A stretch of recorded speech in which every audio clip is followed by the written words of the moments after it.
சோதரம் சோதரம் சோதரம். நேசிக்கிற நல்ல பிதாவே, இந்த ஆசீர்வதிக்கப்பட்ட அற்புதமான காலவேளைக்காக ஜெபிக்கிறோம்.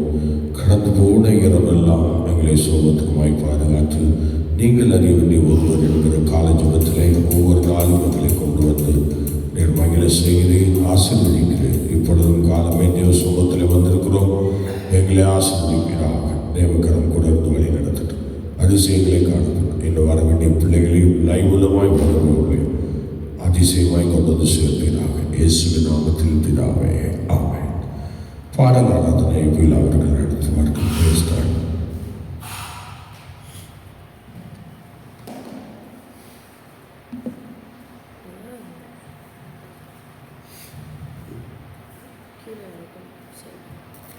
ஸ்தோத்திரம். அல்லேலூயா.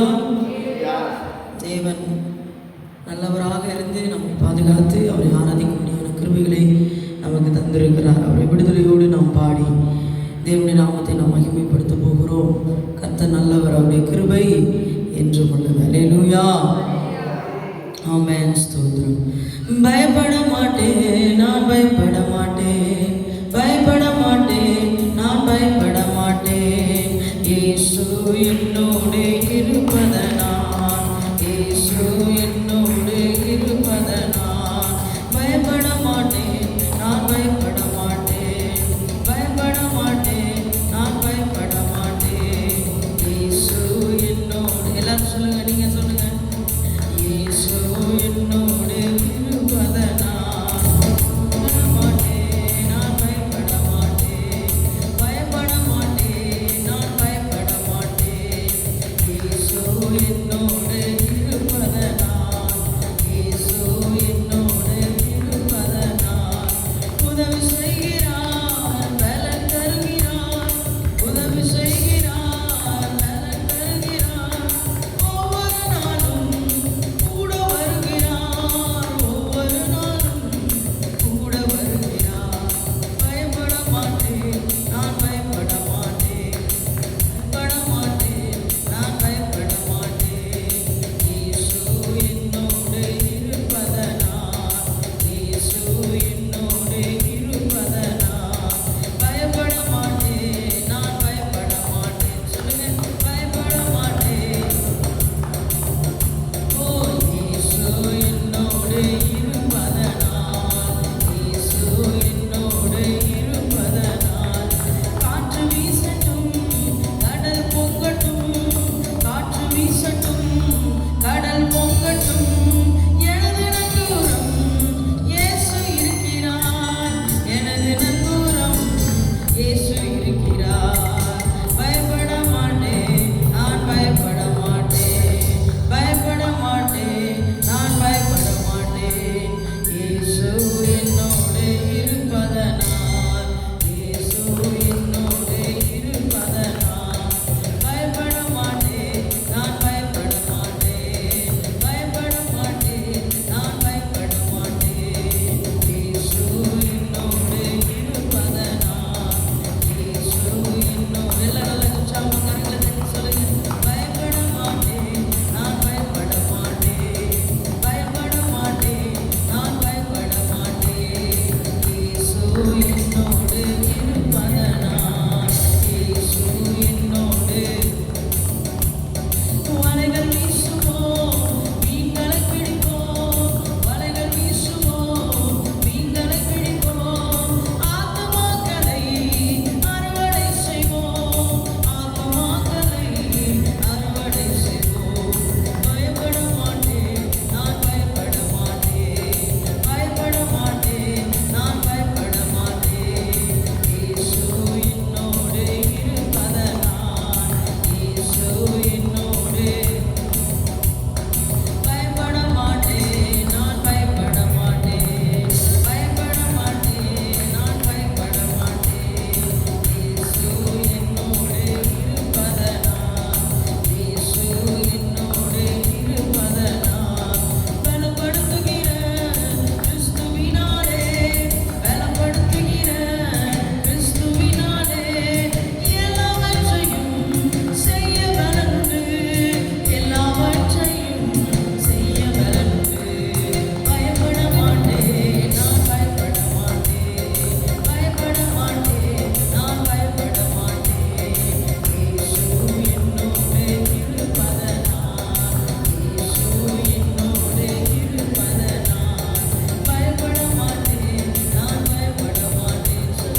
நம்மை அழைத்த தேவன் கைவிடவே மாட்டார்.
ஆவியை கொடுத்திருக்கிறார் நாங்கள் வாசிக்கிறோமே.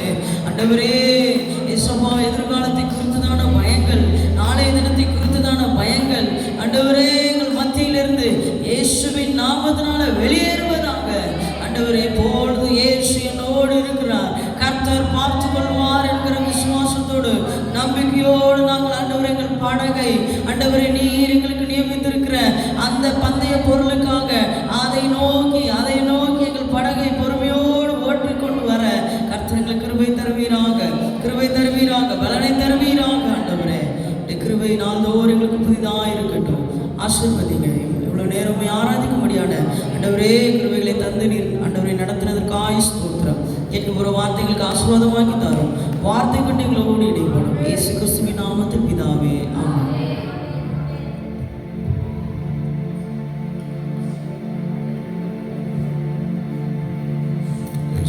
ஹல்லேலூயா, ஹல்லேலூயா. சந்தோஷமா இருக்கீங்க? ஆண்டவருடைய நாமம் மகிமைப்படுவதாக. இந்த காலவேளையிலே தேவ சமூகத்திலே வந்திருக்கிற உங்கள் யாவரையும் வாழ்த்தி அன்போடு வரவேற்கிறேன். கர்த்தர் உங்களை ஆசீர்வதித்து கனப்படுத்துவாராக. கர்த்தர் நல்லவர், நம்மேல அவர் மிகவும் கிருபை உள்ளவராக இருக்கிறார்.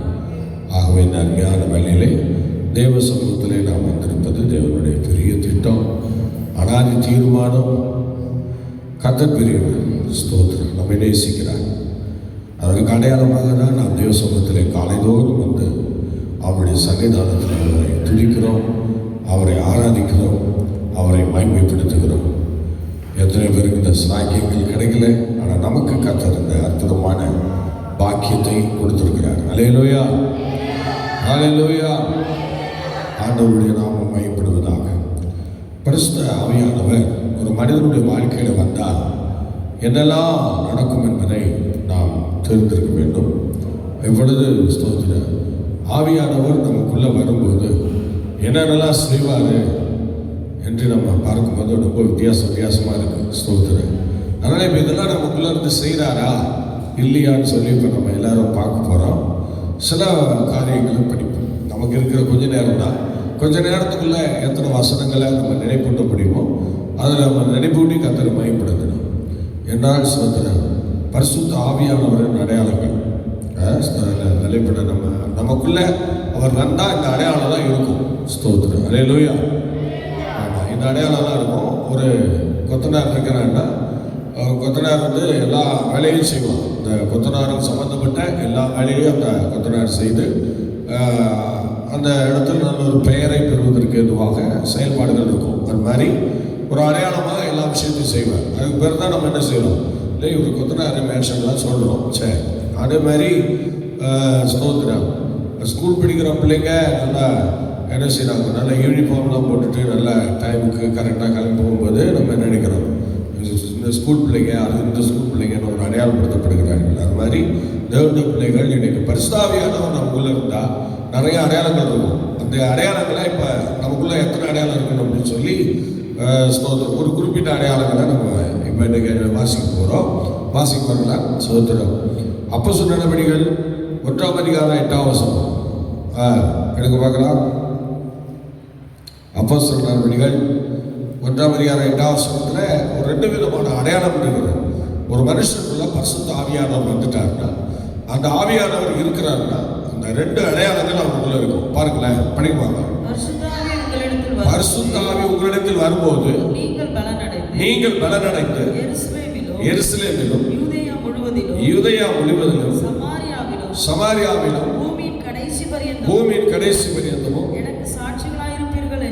எனக்கு சாட்சிகளாயிருப்பீர்கள் என்றார். அல்லேலூயா. பார்த்தீங்களா என்ன சொல்றாரு பாருங்க, எவ்வளோ அருமையாக சொல்றாரு.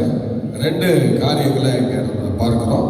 ஒன்று, பரிசுத்த ஆவி உங்களிடத்தில் வரும்போது நீங்கள் பலன் அடைப்பீங்க. சொல்லுங்க, என்ன அடைவீங்க? அந்த ஆவிக்குரிய பலன்கள். ஸ்தோத்திரம் சொல்லுவாங்க. இந்த பலன்கள் வந்து யாருக்கு இருந்தது அப்படின்னு சொன்னால் அப்போஸ்தலனாகிய பவுல் இருந்தது. அவர் சொல்றாரு, என்னை பலப்படுத்துகிற கிறிஸ்துவினாலே, அதான் கிறிஸ்துவின் ஆவியானவர், என்னை பலப்படுத்துகிற கிறிஸ்துவினாலே எல்லாவற்றையும் செய்ய எனக்கு பலன் உண்டுன்னு சொல்லுவாங்க. அந்த பலன் வந்து யாரால் கொடுக்கப்படுகிறதுனா ஆவியானவரால் கொடுக்கப்படுகிறது. அது அப்போஸ்தலனாகிய பவுல் இருந்துச்சு அந்த அடையாளம். அது மாதிரி ஒவ்வொரு கிறிஸ்தவத்தையும் ஒவ்வொரு கர்த்தருடைய பிள்ளைகிட்டையும் ஒரு அடையாளம் இருக்கணும்.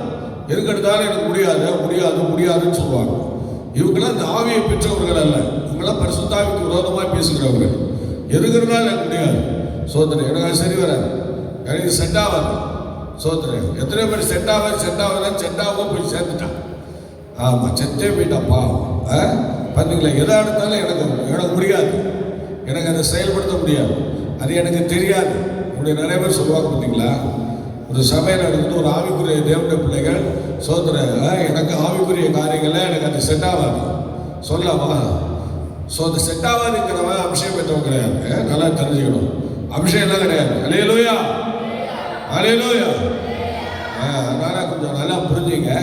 சோதரம் முதலாவது ஆண்டவர் அவர் வந்துட்டாருன்னா ஆவிக்குரிய சகல பலன்களையும் நமக்குள்ள அனுப்பி வைக்கிறார். சோதரம் அடுத்தது பார்த்தீங்கன்னா சாட்சியாக இருக்கிறார். பூமியின் கடைசி பிறந்த எனக்கு எப்படி இருக்கு கேட்டீங்க? ஆமாம், உங்கள் பேரில் ஒரு கெட்ட பேர் கூட வராது. சொல்லுங்கள், உங்கள் பேரில் பரிசுத்த ஆவியானவர் பேரில் ஒரு கெட்ட பேர் கூட வராது. அல்லேலூயா. ஆனால் சத்தமாக சொல்லுங்கள். ஆமாம், ஆவியானவர் வச்சுட்டு நம்ம கெட்ட பேருக்கு நமக்கு வேலையே கிடையாது. ஸ்தோத்திரம், எந்த கெட்ட பேரும் இருக்காது. அதனால் பரிசுத்த ஆவியானவர் கண்டிப்பாக என்ன செய்வார், நம்மோடு கூட இருந்து சிறப்பாக வழி நடத்துவாருங்க. அல்லேலூயா. சத்தமாக சொல்லலாம். அதனால ஸ்தோத்திரம், பரிசுத்த ஆவியானவர் கூட இருப்பார். ஸ்தோத்திரம். அதனால் தேவ பிள்ளைகள் எப்பொழுதும் ஒரு சாட்சிக்குரியவர்களாக இருப்போம். அந்த சாட்சியை காத்துக்கொள்வோம். ஸ்தோத்திரம், நான் ரட்சிக்கப்பட்டவன், நான் கடவுளை கூட இருக்கிறாரு, நான் அப்படிலாம் பேசக்கூடாது, நான் அப்படிலாம் செய்யக்கூடாது, நான் இப்படிலாம் பண்ணக்கூடாது என்னெல்லாம் சொல்லி ஒவ்வொருத்தரும் என்ன செய்வாங்க, தங்களை சாட்சிக்குரியவர்களாய் காத்துக்கொள்வார்கள். பார்த்தீங்களா? ஆமாம், ஸ்தோத்திரம். அநியாயம் செய்கிறவங்க செய்யணும்னு சொல்லப்பட்டிருக்கலாம். அந்த மாதிரி பரிசுத்தமாக இருக்கிறவங்க இன்னும் பரிசுத்தமாக இருக்கட்டும் இருக்கு. அந்த மாதிரி பரிசுத்தாவியை பெற்றவர்கள் எப்போதும் சாட்சி பகர்வார்கள். எல்லா இடத்துலையும் சாட்சி, ஒவ்வொரு இடத்துலையும் சாட்சி வாங்குவாங்க, நல்ல சாட்சி பெறுவாங்க. அல்லேலூயா, அல்லேலூயா. அந்த மாதிரி இந்த ரெண்டு காரியமும் இந்த பரிசுத்தாவி பெற்றவங்கள்ட்ட இருக்கும்.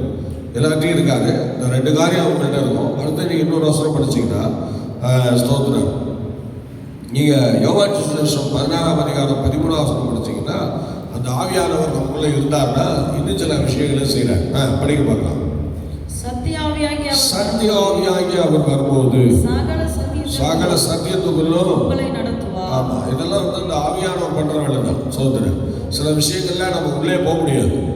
சோதரன், பார்த்தீங்களா, உள்ளே போக முடியாது. நம்ம நினச்சிக்கிட்டு இருப்போம் உள்ளே போனேன்னு. இப்போ பேரும் நினச்சிட்டு தான் இருந்தாரு. நான் என்ன செய்கிறேன், நான் நல்லா தான் மீன் பிடிக்கிறேன், நல்லா ஆழமான இடத்துக்கு தான் போகிறேன், நான் அப்படி தான் பண்ணுறேன், இப்படி தான் பண்ணுறேன்லாம் சொன்னார். செஞ்சுட்டு கடைசியில் ஒன்றும் இல்லாமல் வலையை அடைச்சிக்கிட்டு இருக்கும்போது தான் ஆண்டவர் சந்திக்கிறார். எப்படியோ சந்தித்து சொன்னார், எப்பா சோதனை படகுல இடம் தருவியான்னு கேட்டார். இடம் கொடுக்குறேன். ஆமாம் வாங்கன்னு சொன்னார். ஏற்றுக்கிட்டாரு. அதுக்கப்புறம் ஏற்றுக்கிட்டு அவர் வார்த்தையை கொஞ்சம் உற்று கவனித்தார். அப்படி கவனிக்கும் போது அவர் சொன்னார், பேதுரு பரவாயில்ல, நீ கொஞ்சம் படகை இன்னும் கொஞ்சம் ஆழத்துக்கு கொண்டு போய் அப்படின்னு சொன்னார். உடனே அவர், சரி ஆண்டவரே, நான் உள்பாடுபட்டால் எனக்கு ஒன்றும் கிடைக்கல, ஆனால் உங்கள் வார்த்தைப்படி இப்போ நான் என்ன செய்யறேன், கொண்டு போகிறேன்னு சொல்லி பாருங்கள். ஸ்தோத்திர, கர்த்தர் சொன்ன அந்த இடத்துல அவர் பாட்டுக்கு வலையை கொண்டு போய் போடுறாரு. அது கீழ்பிடிச்சு போட்டார். நான் தான் நேர்த்தியாக போட்டேனே, எனக்கு ஒன்றும் கிடைக்கலையே அப்படின்லாம் அவர் சொல்கிறேன். போட்டேன், கிடைக்கல, அதனால் இப்போ போகிறேன் அப்படின்னு சொல்லிட்டு உங்கள் வார்த்தைப்படி இப்போ போகிறேன்னு சொன்னார். என் பிரயாசத்தில் பல இடங்களுக்கு போனேன், பல காரியங்களை சாதிச்சேன், பல காரியங்களை பண்ணேன், ஒன்றும் கிடைக்கல. நீங்கள் உங்கள் வார்த்தைப்படி நான் போகிறேன் அப்படின்னு சொல்லிட்டு போகிறாரு. பாருங்கள், 2 மடங்கு நிரம்பத்தக்கதான சில மீன்களை அவர் பிடிக்கிறார், பெரிய பெரிய மீன்களை. பார்த்தீங்களா? இதெல்லாம் ஒரு அதிசயமான காரியங்கள்.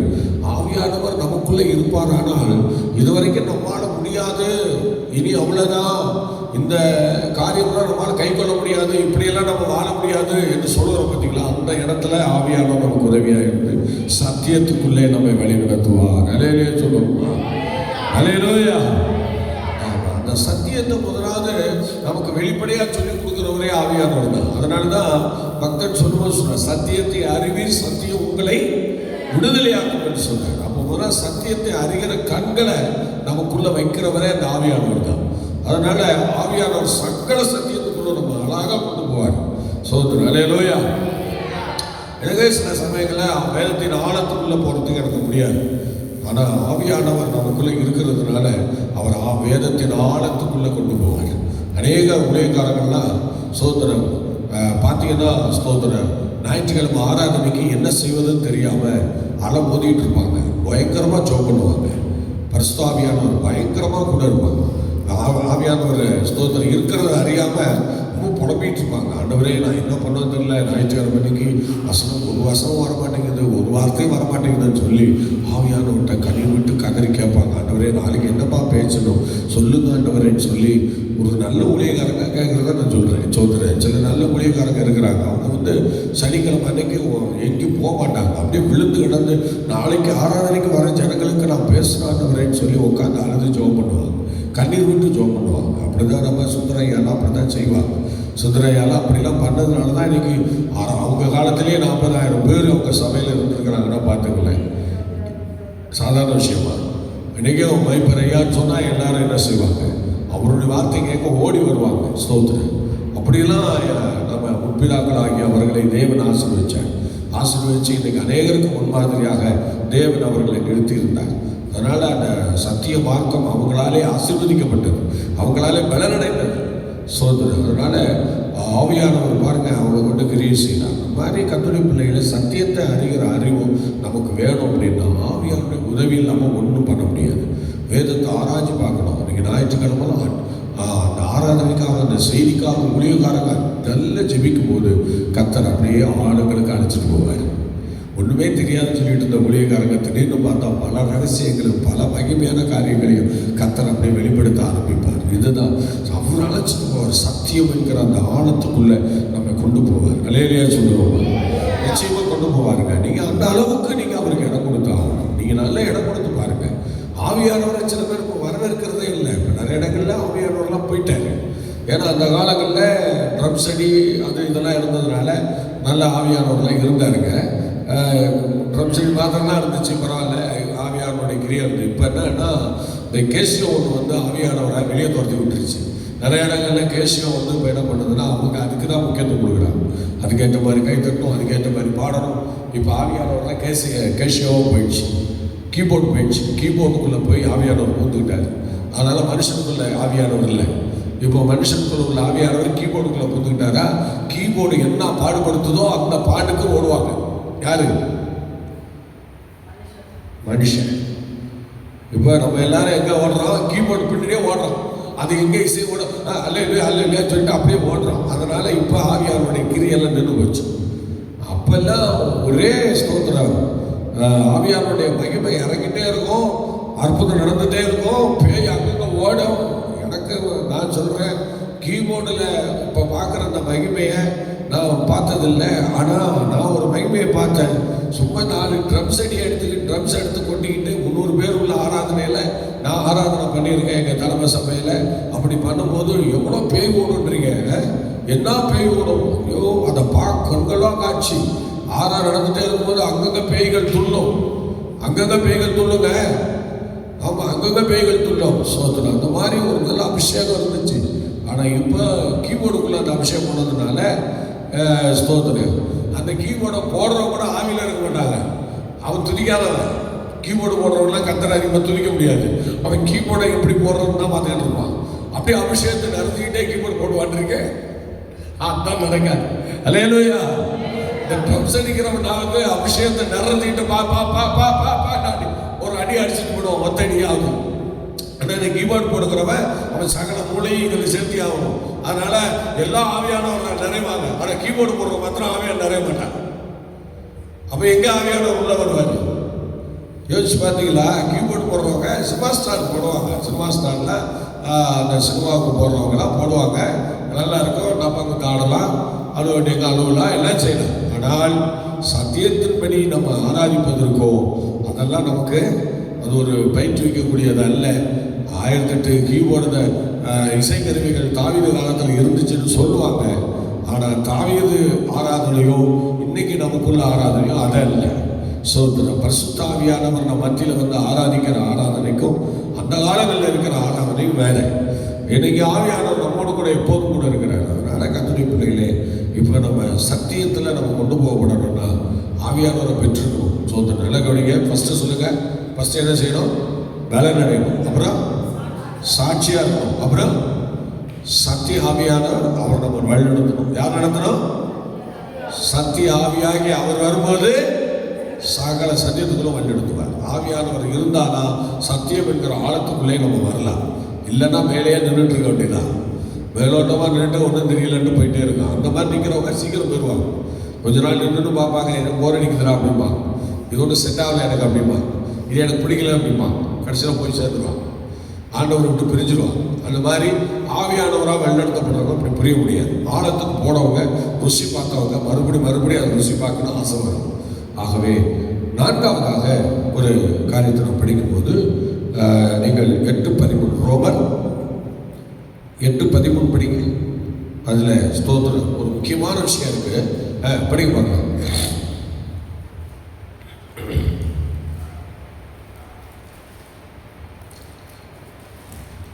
இல்லையோ மாம்சத்தின்படி பிழைத்தால் சாவீர்கள், ஆவியினாலே சரீரத்தின் செய்கை அளித்தால் பிழைப்பீர்கள். சோதனை பார்த்தீங்களா? இந்த ஆவியினால என்ன செய்யலாம்? கேஸ் ஆவியினால என்ன பண்றீங்க?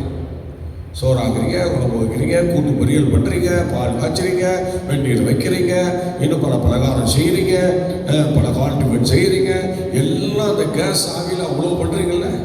ஆனா இங்க ஆண்டவர் சொல்றாரு, இந்த மாதிரி என்னுடைய ஆவியில நீ என்ன பண்ணலாம் என்று சொல்றாரு. திரும்ப படிங்க. ஆவினாலே சரீரத்தின் செய்கையை நீங்க என்ன பண்ணணும்? அழித்தால் நீங்க என்ன பண்ணுவீங்க?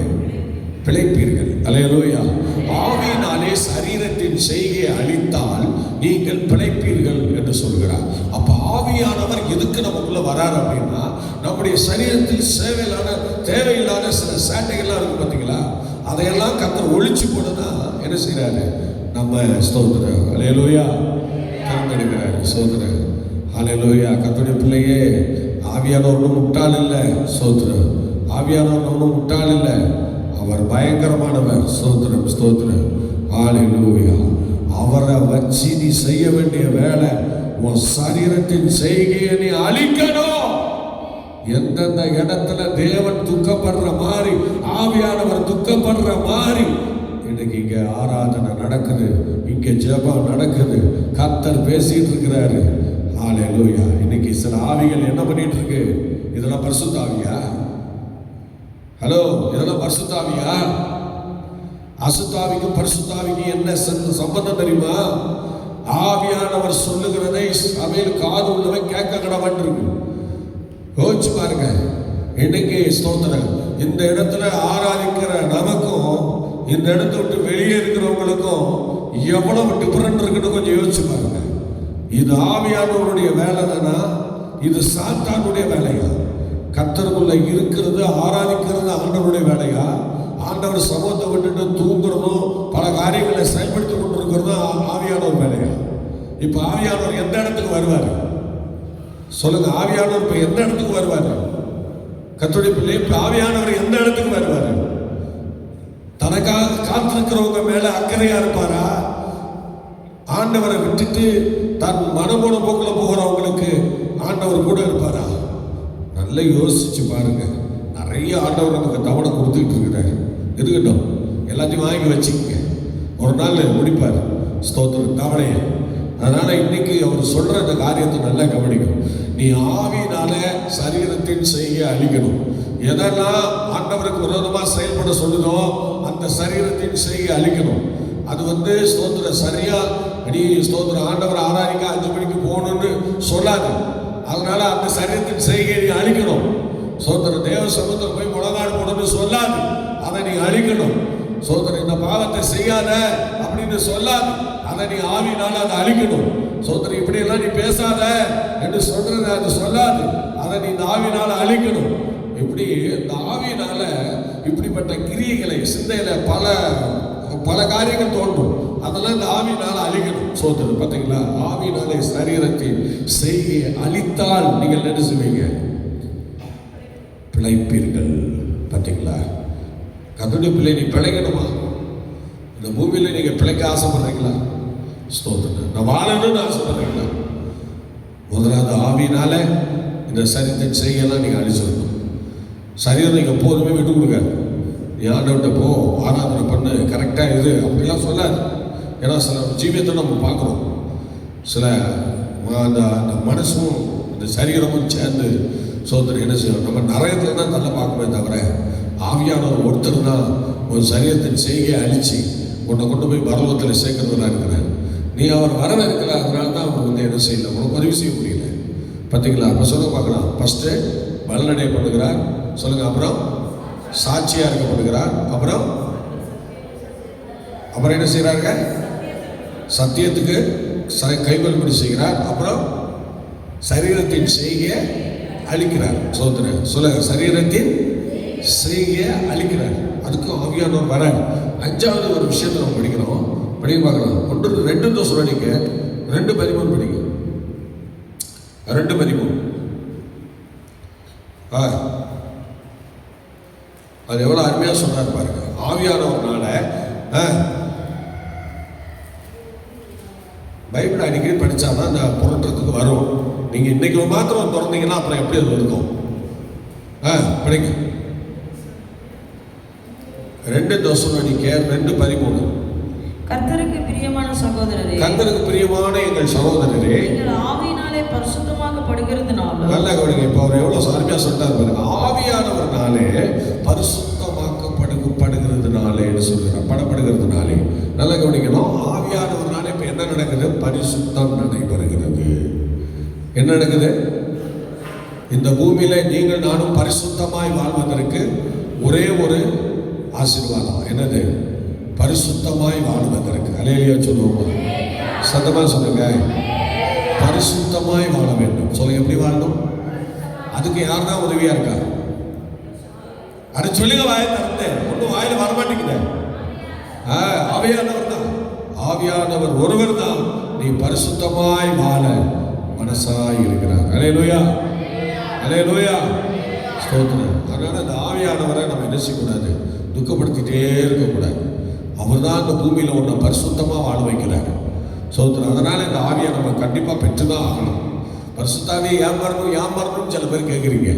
ஸ்தோத்திரம். அல்லேலூயா. நீ பரிசுத்தம் அடையணுமா?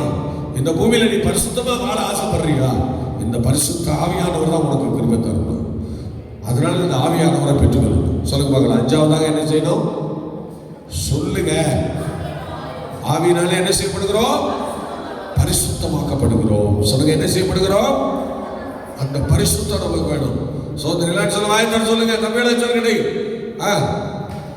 தமிழ் சொல்லு. ஆவியினால என்ன செய்யப்படுகிறோம்? புரியல. இப்பதான் கொஞ்சம் காதல் ஏறி இருக்கு. ஸ்தோத்திரம். அல்லேலூயா. பார்த்தீங்களா? ஸ்தோத்திரம். சில பேருக்கு அப்படிதான் இருக்கு. என்ன செய்யறது? உள்ளே ஏற மாட்டேங்குது. எதோ ஏறுது. ஆமா, இது மாத்திரம் ஏறாது. அதனால பரிசுத்த ஆவியினாலே நாம் பரிசுத்தமாக்கப்படுகிறோம். பரிசுத்தம் வேணுங்கிறவங்கெல்லாம் ஆவியானவரை பெறணும். ஆவியானவரே பெறாம நான் பரிசுத்தம் பெறேன்னு சொல்ல முடியாது. ஸ்தோத்திரம். அல்லேலூயா, அல்லேலூயா, ஸ்தோத்திரம். ஸ்தோத்திரம். ஒரு இடத்துல நான் போயிருந்தேன். மங்களூர் என்கிற ஒரு இடத்துல அபிஷேக கூட்டம் நடத்துறதுக்கு முன்னாடியே சொல்லிட்டாங்க. போன பிறகு அந்த பாசி எந்த அபிஷேக கூட்டம் நடத்துறேன்னு சொல்லிவிட்டு அந்த சபையில் சொல்லவே இல்லை. அவர் அப்படியே விட்டார். அதனால அங்கே யாரும் ஆயத்தம் இல்லை. சோதனை அபிஷேகம் பெறுவதற்கு ஆயத்தம் இல்லை. இருந்தாலும் பெரிய பெரிய ஆஃபீஸர்ஸ் நல்ல வாலிபர்கள்லாம் வந்திருந்தாங்க. அந்த இரவு ஜமாது கூட்டம் நடந்துகிட்டே இருந்தது. நாங்கள் கூட்டம் ஆரம்பிச்சிட்டோம். நாங்கள் எங்கே மத்தியானம் ஒரு 12 மணிக்கு கிளம்பணும். அப்படியே கிளம்பி கும்பகோணத்துலேருந்து நேராக ஸ்தோத்திரம் மங்களூர் போகிறதுக்கு அவ்வளோ நேரம் ஆயிடுச்சு. நைட்டு 10 மணி ஆச்சு. ஒரு சில இடங்களில் பஸ் கிடைக்கல. ஆனால் அந்த காலத்தில் எங்கள்கிட்ட பைக்கெலாம் ஒன்றும் கிடையாது. அதனால் அப்படியே நின்று போய் அப்படியே எடுத்து போகும்போது நைட்டு ஒரு 10 மணிக்கு மேலே ஆயிடுச்சுங்க. நாங்கள் போய் சேர அங்கே இரவு ஜபம்லாம் ஆரம்பித்து நல்ல அபிஷேகத்தில் எல்லாம் நினைச்சிட்டு இருக்கிறாங்க. நல்ல பாட்டெலாம் பாடிட்டு இருக்காங்க. சார் அப்படி போனதும் ஸ்தோத்திரம் உள்ளே போனோம். அப்போ எங்கள் எப்படி இருக்கும்? மேலாம் மத்தியானம் கிளம்புனது எப்படி இருக்கும்? தலை ஒரு மாதிரி, மூஞ்சி ஒரு மாதிரி, ட்ரெஸ்ஸு ஒரு மாதிரி எல்லாம் இருந்தால் நல்லா. உள்ளவங்களாம் ரொம்ப மட்டமாக எண்ணிட்டாங்க. இவன் என்னத்தை பண்ண போகிறேன், என்னத்தை தள்ள போகிறேன்னு அப்படின்னு நினச்சிக்கிட்டாங்க. அதனால அப்புறம் எனக்கு ஒன்றும் புரியல. சரிட்டு அப்புறம் என்னை கூப்பிட்டாங்க. பாஸ்டர் நீங்கள் மேலே வாங்க அப்படின்னாங்க. மேலே போனோம். ஸ்டேஜில் உட்கார வச்சாங்க. அப்புறம் கூட்டம் நேரம் வந்தது. இன்றைக்கி நாம் சொன்ன மாதிரி தேவதாசன் வந்திருக்கிறாரு. இன்றைக்கி அவர் கையில் நான் நேரத்தை கொடுக்குறேன். கும்பகோணத்திலிருந்து அருமையான சோதனை ஜோஷ்வா அவர்கள் வந்திருக்கிறார்கள். அவர் இப்பொழுது அவர் கையில் நேரத்தை கொடுக்குறேன்னு கொடுத்தாங்க. சேர்ந்து வாங்கிட்டு ஸ்தோத்திரம், நாங்கள் எல்லாம் எப்படி இருக்கீங்க, சோகமாக இருக்கீங்களா, பத்திரமா இருக்கீங்களா, எல்லாம் நல்லா இருக்கீங்களான்னு சொல்லி கேட்டுட்டு ஸ்தோத்திரம் நீங்கள் நம்ம என்ன கூட்டம் நடத்த போகிறோம், அபிஷேகம் கூட்டம் நடத்த போகிறோம், பாஸ்டர் சொன்னாரா அப்படின்னு சொல்லி கேட்டால் அவர் பாஸ்டர் நான் மறந்து போயிட்டேன் பாஸ்டர்னார். ஆனால் நீ மறந்தாலும் ஒன்று ஆவியானவர் மறக்கலப்பான்னு சொல்லிட்டு அதுக்கப்புறம் ஆவியானவருடைய காரியங்களை இந்த மாதிரி சொல்லி அதுக்கப்புறம் கேட்டேன், இந்த ஆவியானவர் உங்களுக்கு வேணுமா வேண்டாமான்னு. ஐயோ எங்களுக்கு எல்லாருக்கும் வேணும்னாங்க. அப்படியா, இப்போ பெற்றுக்கொள்வோமான்னு கேட்டேன். சார் இப்படி நம்ம விதிமுறைகளை கை கொண்டா நம்ம நிச்சயமாக இப்போ அபிஷேகம் பெற போகிறோம்னு சொல்லி எல்லாரும் அபிஷேகத்தை பெற ஆரம்பித்தாங்க. கர்த்தர் கிருபையினால் இந்த 2-3 வாலிபர்கள் பேக்கில் உட்காந்துருந்துட்டு, இவன் ஒரு வீணா போன பையன், இவன் என்னத்தை நடத்த போகிறான், இவனை பார்த்தாலே காற்றடிச்சு வந்திருக்கிற மாதிரி, காற்றடியில் அடிபட்டு வந்திருக்கிற மாதிரி இருக்கிறான், புயலில் அடிபட்டு வந்த மாதிரி இருக்கிறான், இவன் என்னத்தை தள்ள போகிறான்னு சொல்லிட்டு எல்லாம் ரொம்ப வட்டமாக இருந்தாங்களாம். கூட்டம் முடிஞ்ச பிறகு பரிசுத்தாவி பெற்றவங்க எத்தனை பேர் சாட்சி சொல்லும்போது சாட்சி சொன்னேன், எந்த 3 பேர் என்னை கிண்டல் பண்ணாலும் அவங்களுக்கு தான் ஃபஸ்ட்டு பரிசுத்தாவியானது. முதலாவது அபிஷேகத்தோட அந்நிய மாச அடையாளத்தோடு அவங்க அபிஷேகிட்டாங்க. சோதரம் பெற்ற ஆண்டவரை பார்த்தானோ, ஆவியா பெற்றானோ, உடனே வந்து சாட்சி சொல்கிறான், பாஸ்டர் நான் மன்னிச்சிடுங்க, நான் உங்களை இப்படி சீப்பாக நினைச்சோம், நாங்கள் பேசிக்கிட்டோம் அப்படின்லாம் சொல்கிறாங்க. பார்த்தீங்களா, ஒரு கூட்டம் எப்போதுமே கிண்டல் பண்ணுறது ஒரு கூட்டம் கீழே உட்காந்துருக்கும். ஆமாம், நீங்கள் எந்த கூட்டத்தில் இருக்கீங்க, அந்த மாதிரிலாம் இருக்கிறீங்களா, அப்படிலாம் இருந்தீங்கன்னா உங்களுக்கு ஆவியானவர்னு சொன்னால் வரமாட்டேன். அதனால் அந்த தம்பிகளுக்கு வந்துட்டா பாருங்க. அப்புறம் அந்த கூட்டத்தில் முழுமையாக அந்நிய பாஷை அடையாளத்தோடு ஒரு 7-8 பேரும் அந்த அபிஷேகத்தை பெற்றுக்கொண்டாங்க. மீதி எல்லாம் புதிய பாஷைகள், வியாதி போணுச்சு, அது போணுச்சு, இது போணுச்சுன்னு எல்லாரும் பெற்றுக்கொண்டாங்க. ரொம்ப ஆச்சரியமாக இருந்தது. நல்ல அபிஷேகத்தை நிறைஞ்சாங்க. அந்த மக்கள் அந்த அளவுக்கு கர்த்தர் வல்லமையாக கிரியை செய்தார். ஆம் கர்த்தருடைய பிள்ளையை நீங்கள் வேணால் சோதிச்சு பாருங்கள். இதெல்லாம் எனக்கு வேணும், இந்த ஆவியானவரெலாம் வேணும்னு நீங்கள் சொல்லிட்டீங்கன்னா அவர் வருவார். நீங்கள் கேட்டிங்கன்னா கண்டிப்பாக வருவார். என்னென்ன ஆவியானவரை படிச்சிருக்கிறோம் சொல்லுங்க பார்க்கலாம். முதலாவது பலனடையணும், அப்புறம் சாட்சியாக இருக்கணும், அப்புறம் சத்திய ஆவியார் சத்தியத்தை நடத்தப்படணும், அப்புறம் சரீரத்தின் செய்கை அளிக்கணும், அப்புறம் ஆமாம் பரிசுத்தமாக வாழணும். ஆவியானவர்னாலே பரிசுத்தமாக நம்ம இந்த பூமியில் வாழ முடியும். சரி, அப்புறம் நீங்கள் அப்புறம் அடுத்த 100 ஆவியானவரை பார்க்கலாமா?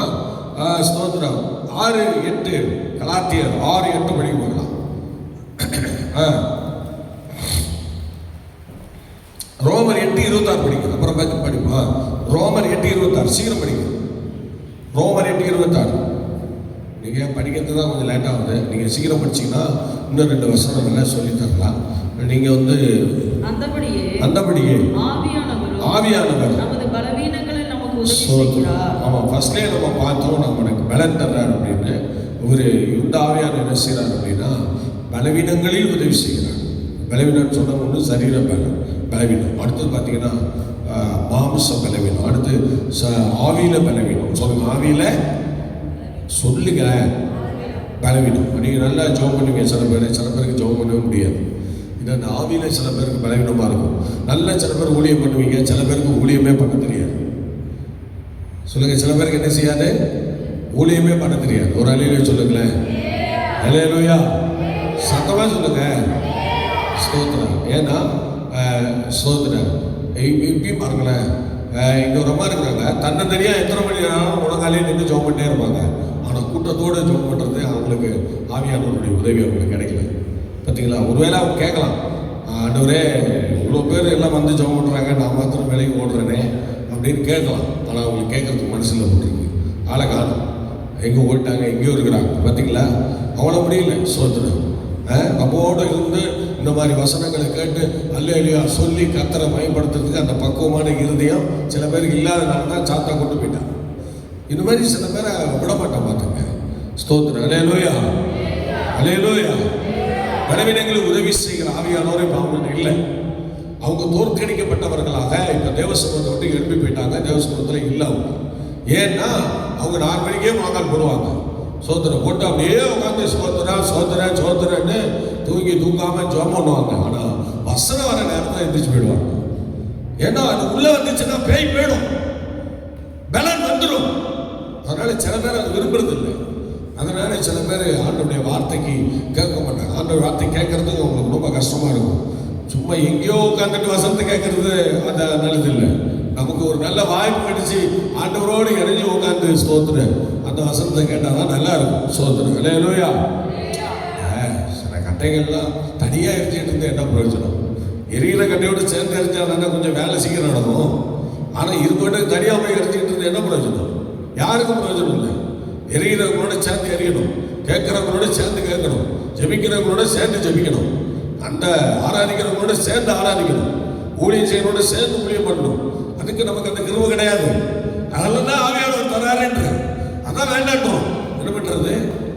ஆவியானவர் கொடுக்கறதே வேண்டான்றோம். இந்த மாதிரி ஒரு கிருபையெல்லாம் பெற்றுக்கன்னு சொன்னால் நம்ம மண்டையில உரைக்க மாட்டேங்குது. ஸ்தோத்திரம், அல்லேலூயா. உரைக்காது. ஸ்தோத்திரம், ஸ்தோத்திரம். கவலைக்கிடமா மாறும்போது அப்போ கிடைக்க நமக்கு எல்லாருக்கும். அல்லேலூயா, ஸ்தோத்திரம். ஆகவே எனக்கு அன்பான தேவனுடைய பிள்ளைகளே, 43 வருஷம் இந்த நிலைமையில் ஆவியானவர் எப்படியெல்லாம் எங்களை நடத்தி வந்தாருன்னு பார்க்கும்போது எவ்வளோ சந்தோஷமாக இருக்குது தெரியுமா? எவ்வளோ மகிமையாக இருக்குது தெரியுமா? இப்போ நடத்துகிற விதங்கள்லாம் நினைக்கும் போது நாங்கள் அவ்வளோ பெருமிதம் படிக்கிறோம். ஆவியானவர் ஸ்தோத்திரம் நமக்காக என்ன செய்கிறார்? ஸ்தோத்திரம் சொல்லுங்கள், நமக்காக என்ன பண்ணுறாருங்க? பலனடைய பண்ணுகிறார். ஸ்தோத்திரம். அடுத்தது அதே வசனத்தில் அவர் சொல்லும்போது நமக்காக ஆவியானவர் வேண்டுதல் செய்கிறார்னு சொல்கிறேன். சொல்லுங்கள், நமக்காக ஆவியானவர் என்ன செய்கிறாருங்க? வேண்டுதல் செய்கிறார். நமக்காக கர்த்தர் வேண்டுதல் செய்கிறார். அல்லேலூயா. சத்தமா சொல்லுங்க, நமக்கு ஆவியானவர் என்ன செய்கிறாரு? வேண்டுதல் செய்கிறார். ஸ்தோத்திரம், அல்லேலூயா. ஆமாம், நமக்காக ஆவியானவர் என்னென்னமோ செய்கிறார். ஸ்தோத்திரம். இப்போ இந்த வசனம் கேட்கும்போது எல்லாரும் வசனம் கேட்டுட்டு அதுக்கப்புறம் உங்கள் வேலையில் செஞ்சீங்கன்னா நல்லாயிருக்கும். ஏன்னா இந்த வசனம் கேட்குற மாதிரி நடிச்சுக்கிட்டு நீங்கள் ஏதாவது வேலையை பார்த்துக்கிட்டு இருந்தீங்கன்னா ஆவியானவர் உங்களை கிட்ட துக்கப்படுவார். கன்ஃபார்ம் துக்கப்படுவார். ஏன்னா எல்லாருக்கும் வசனத்தை தான் நீங்கள் கேட்கணும். இந்த இடத்துல வசனத்தை கேட்குற மாதிரி நடிக்கலாம் கூடாது.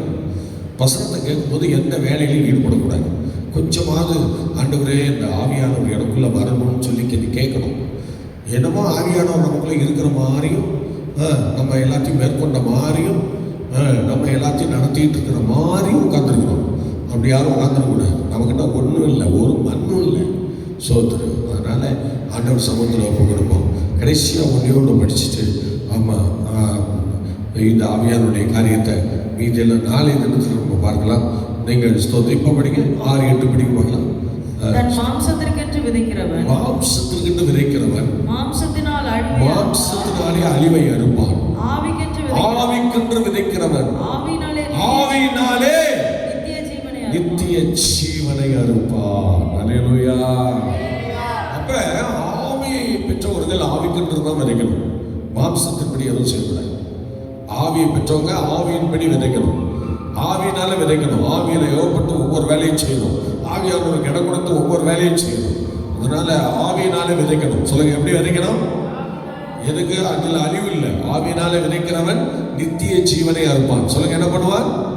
நித்திய ஜீவனை அறுப்பான். சோதரன். இப்போ டெய்லி காலையில ஜபத்துக்கு வர்றது இது என்ன எதை குறிக்கிறதுன்னா, நீங்கள் ஆவியினாலே விதைக்கிறது. ஒரு அலையிலே சொல்லுவோம், கர்த்தருக்கு நீங்கள் கொடுக்குற காணிக்கையெல்லாம் ஆவியிலே நீங்கள் விதைக்கிறது. ஸ்தோத்திரம். கர்த்தருக்கு நீங்கள் செய்கிற ஊழியம் எல்லாம் ஆவியிலே நீங்கள் செய்கிற ஊழியங்கள்.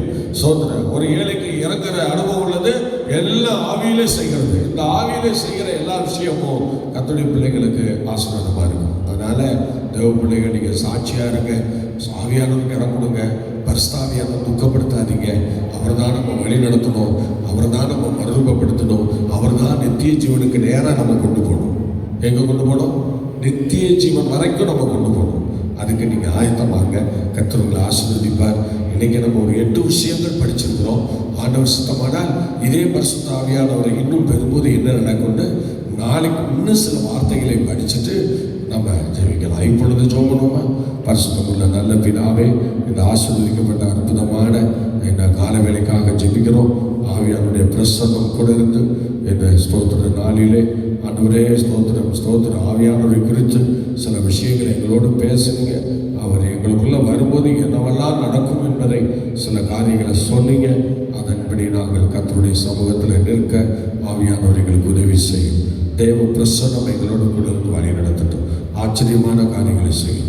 கனமை மெத்துதி ஸ்தோத்திரம் உங்களுக்கே தருகிறோம். பெரிய காரியங்களை செய்யும். இயேசு நாமத்தில் பிதாவே, amen. Okay, God bless you. கர்த்தர் உங்களை ஆசீர்வதிப்பார். மீண்டும் நாளை காலை 5 மணிக்கு சந்திப்போம். கர்த்தர் நம்மை நடத்துவார். God bless you.